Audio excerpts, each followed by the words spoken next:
Okay, hello అన్న, మీ పేరు? నా పేరు రామయ్య అబ్బా. ఓకేనా. ప్రజెంట్ చూసుకుంటే ఆంధ్రాలో పాలిటిక్స్ ఎలా ఉన్నాయినా, జగన్ గారి పరిపాలన ఎలా ఉంది? జగన్ గారి పరిపాలన బ్రహ్మాండంగా ఉంది. నెక్స్ట్ అధికారంలో కూడా వైఎస్ జగన్మోహన్ రెడ్డి గారు అధికారంలోకి వచ్చే ఛాన్సెస్ 99% ఉన్నాయి. ఎందుకని అన్న?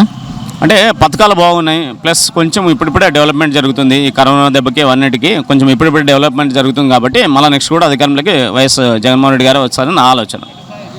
అంటే ఇప్పుడు పథకాలు అవన్నీ కొంతమందికి అందుతున్నాయి, పైన వాళ్ళకి కింద వాళ్ళకి అందట్లేదనే ఒక టాక్ ఉంది, ఏమంటారు దాని గురించి?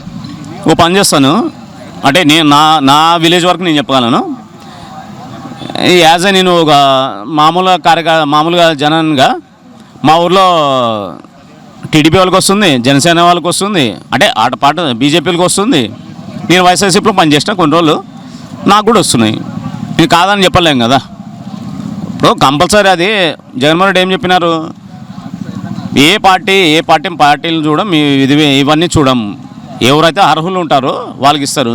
ఇప్పుడు నీకు రేషన్ కార్డు లేకుండా నాకు అమౌంట్ రావట్లేదంటే అది చెప్పడం ఇబ్బంది కదా. అంటే మనకి రేషన్ కార్డు ఉండి అన్ని పథకాలు ఉండి అన్ని రేషన్ కార్డు ఉండి ఎలిజిబిలిటీ ఉంటే ప్రభుత్వం కంపల్సరీ ఇస్తుంది, అన్ని పథకాలు ఇస్తుంది. చంద్రబాబు నాయుడు గారు జైలుకి వెళ్ళారు కదా, దాని వెనకాల వీళ్ళ వైసీపీ వాళ్ళ హస్తం ఉంది, వీళ్ళ కుట్ర ఉందంటున్నారు. అందులో ఎంత మాత్రం నిజమన్నా? లేదు, ఏదో కుట్ర ఎందుకు ఉంటుంది చెప్పండి. కుట్రలు కుతంత్రాలు చేసాల్సిన అవసరం లేదు. ఒక సిఐడి కేసు జరిగినప్పుడు సిఐడి కేసు వాళ్ళు చూసుకుంటారు తప్ప జగన్మోహన్ రెడ్డికి ఏం సంబంధం ఉంటుంది చెప్పండి. యాజ్ ఎ ముఖ్యమంత్రిగా దాన్ని ఉండొచ్చు, అటు వరకు ఉండొచ్చు, కానీ అరెస్ట్ చేయించేది అవన్నీ ఉన్నాడు. ఇప్పుడు నేను సింపుల్ లాజిక్ చెప్తానండి, అధికారం ఇప్పుడు ఉన్నప్పుడు ముందే వేయచ్చు కదా, మరి ఇన్ని రోజుల వరకు ఉండలేరు కదా. ఏంటంటే ఆ టైం వచ్చినప్పుడు వేస్తారు. ఇప్పుడు ఏ ప్రూఫ్స్ లేనని చెప్తున్నారు కదా, ఎఫ్ఐఆర్లో కాపీల్లో ఏ పేరు లేదు ఏం లేదన్నప్పుడు మళ్ళీ సిద్ధార్థ లూద్రా వచ్చి కోట్లు డబ్బులు ఇచ్చి బెయిల్ తీసుకోవచ్చు కదా. మరి జడ్జి బెయిల్ ఇవ్వట్లేదంటే అంటే దాంట్లో సత్తా ఉందనే అర్థము, కేసు బలంగా ఉందనేది అర్థం, కాబట్టి లోపల ఉంచినారు ఆయనని.